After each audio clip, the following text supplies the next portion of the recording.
RPR recording studio की शानदार प्रस्तुति। डीजे असलम जयनगर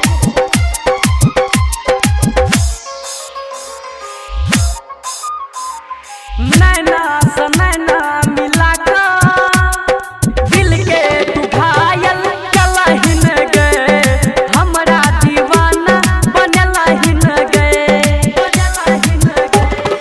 नैना से नैना मिला का दिल के तू घायल कलहिन गए, हमरा तू पागल बनलहिन गए।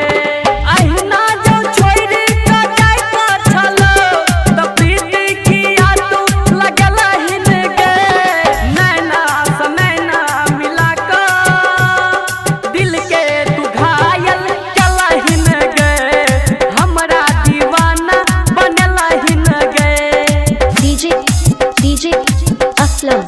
Aslam Jaynagar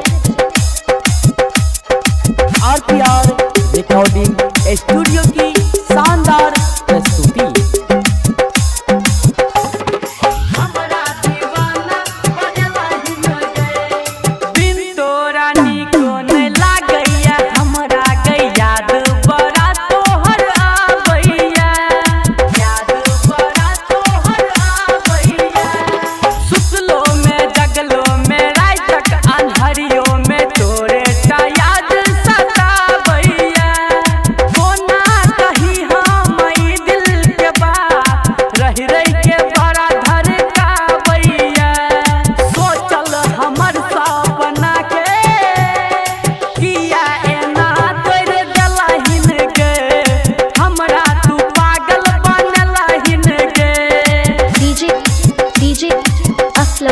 Aslam Jaynagar RPR recording studio की शानदार प्रस्तुति।